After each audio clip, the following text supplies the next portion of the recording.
قسما بمن خلق الشداد طباقا وتسرى. السلام عليكم ورحمة الله تعالى وبركاته. ولا الله قربه كسو دوادا ويلكي دونيدا يا waxtarkii bulshada aniga waxaan ahay Xafsa YouTube-ka aad naga daawanaysanaa Xafsa channel ala barnaamijkan waxaa idin soo gudbisay islaaniga walaashan Xafsayd soo dhawaada meel walba ay joogtaan waxaan Allah subhanahu wa ta'ala idinka baryaa cimri dheer cibaado soo bayno Allah idin siiyo insha Allah waxaan idin rajeynayaa inaad caafimaad qabtaan aniga waan fiicanahay alxamdulillah waxaa inoo soo socday kitaabkeena imtixaanaha ahaa ee la magac baxay baro boqol xadiis hase yeeshee intaan u gudgalin darsigeena maanta ugu horeen haddii ay tahay marka ugu horeysay aad channelka soo booqatay fadlan subscribe saar haddii aad hore nool joogtaan like saar u share garee asxaabtaada nabiga sallallahu alayhi wasallam wuxuu dhahay waxaad naftaada la jeceshahay la jeclo walaalkaaga haddii aad dhameystay daawashada muuqaalka fadlan like saar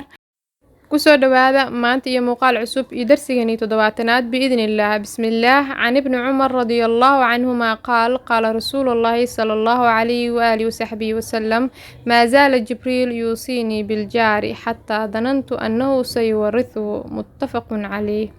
asku afqay imaam bukhari muslim nabiga nabadgelyo naxariis korkiisa ahaatee wuxuu dhahay ما زال جبريل يوصيني بالجار جبريل كموس نزول إنه يقدر دار مدرسك حتى ظننت أنه سيورثهم إلا أن كمل إن يسدحليان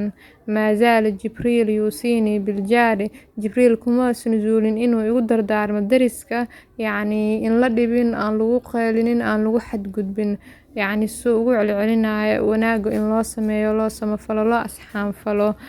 حتى ظننت أنه سيورثه يعني إلا بأن كمل يسدو يقول علينا أيوه نبيك يعني إنه إسدحليان متفق عليه حديث كلا يجرى أو أها جنم جليو من لا يأمن جاره بوائقه qofka aan dariskiisa ka amaan helin janno ma galayo xadiiskaas waxaan filayaa inaan hore u soo qaadanay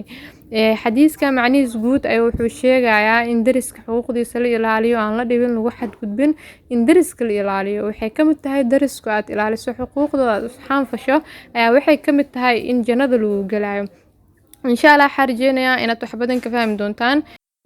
waxaan ku soo dhaweynayaa asxaabta igu soo biirayso marka si dambeeso aadan ugu faraxsanahay iyo sida quruxda badan aad igu dhiirigelinaysaan wanaaga iyo khayrka ana sidaas si la mid ah kama daalo inaan idinku soo gudbiyo wanaaga iyo khayrka